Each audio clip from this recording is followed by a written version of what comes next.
সুপ্রিয় দর্শকবৃন্দ, আসসালামু আলাইকুম রহমতুল্লাহি ওয়া বারাকাতুহু। বিগত আওয়ামী সরকারের সাবেক শিল্প প্রতিমন্ত্রী কামাল আহমেদ মজুমদার প্রশ্ন রেখেছেন, হাতকড়া কি মুক্তিযোদ্ধার অলংকার?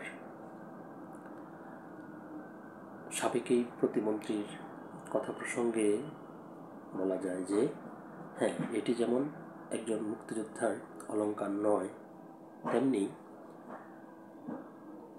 তার ওই সরকারের শাসনামলে পরপর 3টি নির্বাচন, জনগণের সম্পৃক্ততা ছাড়া মানুষের ভোটাধিকার হরণ থেকে শুরু করে আরও অনেক বিষয় রয়েছে যেটা একজন মুক্তিযোদ্ধা কখনো মেনে নেওয়ার কথা নয়, কিন্তু তিনি তো তখন সেটা মেনে নিয়েছেন এবং সেটার একজন অংশীদারও হয়েছেন।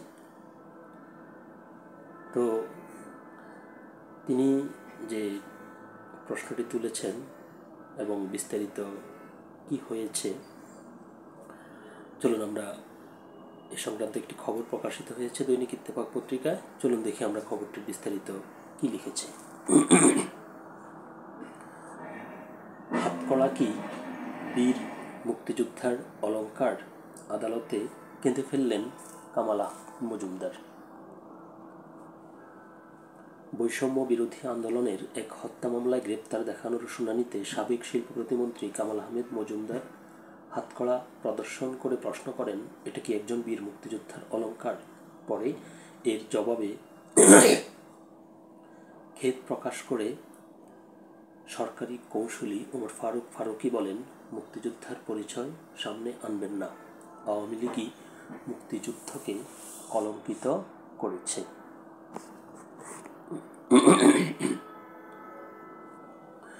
সোমবার সকালে ঢাকার মহানগর হাকিম জি.এম. ফারহান ইশতিয়াকের আদালতে মিরপুরের মহিউদ্দিন হত্যা মামলায় কামাল আহমেদ মজুমদারকে গ্রেপ্তার দেখানোর আবেদন করেন মামলার তদন্ত কর্মকর্তা।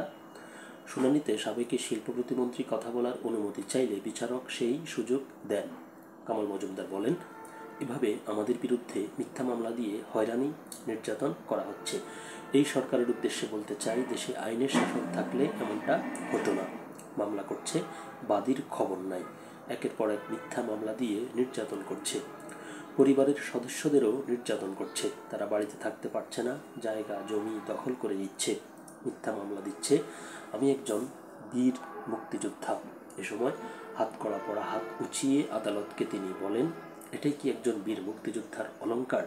এজন্য কি দেশ স্বাধীন করেছিলাম? বা এখন দেশ স্বাধীনতার প্রশ্ন আসছে, তারপর মুক্তিযোদ্ধা উনি দাবি করছেন।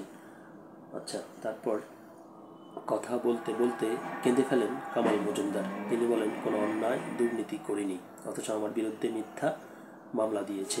এর বিচার চাই। আদালতের প্রতি আমাদের সম্মান শ্রদ্ধা রয়েছে। যারা মিথ্যা মামলা দিয়ে হয়রানি করছে তাদের বিরুদ্ধে প্রয়োজনীয় ব্যবস্থা নেওয়ার আবেদন করছি।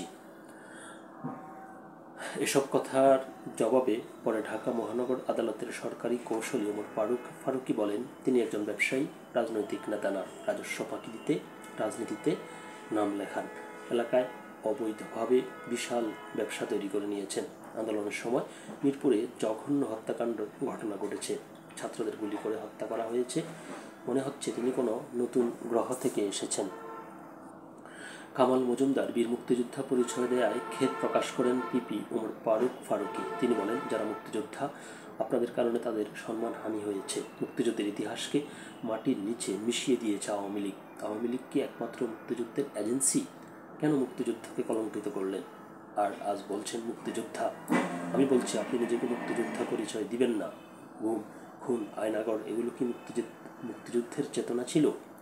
মুক্তিযুদ্ধকে কলঙ্কিত করে দিয়েছে আওয়ামী লীগ। জনগণকে খুশি অথবা কাজ না করলে এমন পরিণাম ভোগ করতে হয়। পিপির বক্তব্যের জবাবে পরে কামাল মজুমদার বলেন, রাষ্ট্রপক্ষের আইনজীবী বলছেন, আমি ব্যবসায়ী, ছাত্রজীবন থেকে রাজনীতি শুরু করেছি। আর গর্বের সাথে বলতে চাই, সরকারের সাথে ব্যবসা নিয়ে কোনো সম্পর্ক নাই, কোনো কারচুপির আশ্রয় নেইনি, ট্যাক্স দিয়েছি নিয়মিত। আওয়ামী লীগের 5 বারের এমপি বলেন, আমি সবসময় আন্দোলনকারীদের পক্ষে বলেছি, শেখ হাসিনাকে বলেছি, দাবি মেনে নেন, বারবার বলেছি, যার কারণে আমার গণভবনে যাওয়া নিষিদ্ধ ছিল। আর চ্যালেঞ্জ দিয়ে বলতে চাই, সরকারি জমি দখল করিনি বা কোনো জমি বরাদ্দ নেইনি। পরে আদালত তাকে মহিউদ্দিন হত্যা মামলায় গ্রেপ্তার দেখানোর আবেদন মঞ্জুর করেন।